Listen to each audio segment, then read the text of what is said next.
Warren, why are you recommending listeners to buy now, yet you're not comfortable buying now, as evidenced by your huge cash position? Well, as I explained, the position isn't that huge when I look at worst-case possibilities. I would say that there are things that I think are quite improbable, and I hope they don't happen, but that doesn't mean they won't happen.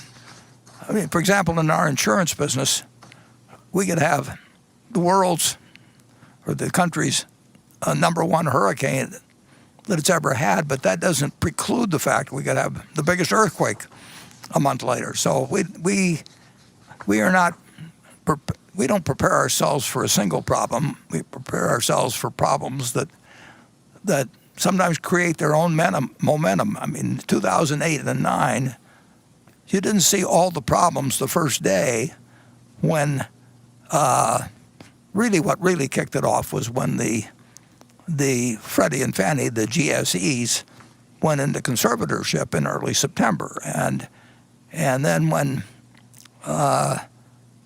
money market funds broke the buck, I mean, there are things that trip other things, and we take a very much a worst case scenario into mind that probably is a considerably worse case than most people do. So I don't look at it as huge, and I'm not recommending that people buy stocks today or tomorrow or next week or next month. I think it all depends on your circumstances, but you shouldn't buy stocks unless you expect, in my view, you expect to hold them for a very extended period, and you are prepared financially and psychologically to hold them the same way you would hold a farm and never look at a quote and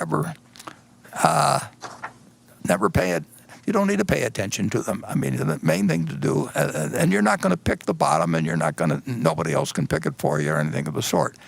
You've got to be prepared to, when you buy a stock, to have it go down 50% or more and be comfortable with it as long as you're comfortable with the holding. And I pointed out, I think a year, maybe 2 years ago in the annual report, just the one before this most recent one, I pointed out that there have been 3 times in Berkshire's history when the price of Berkshire stock went down 50%.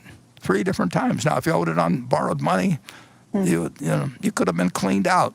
There wasn't anything wrong with Berkshire when those 3 times occurred. But if you're going to look at the price of the stock and think that you have to act because it's doing this or that, or somebody else tells you, well, I mean, how can you stay with that when something else is going up or anything? You've got to be in the right psychological position. And frankly, some people are not really careful. Some people are more subject to fear than others. It's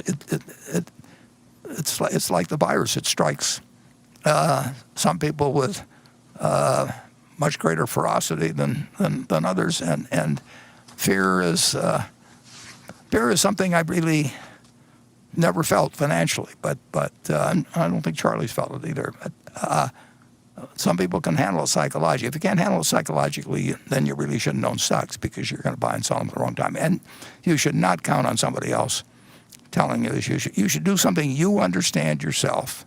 If you don't understand it yourself, you're going to be affected by the next person you talk to. And so you should be in a position to hold. And I don't know whether today is a great day to buy stocks. I know it will work out over 20 or 30 years. I don't know whether it'll work out over 2 years at all.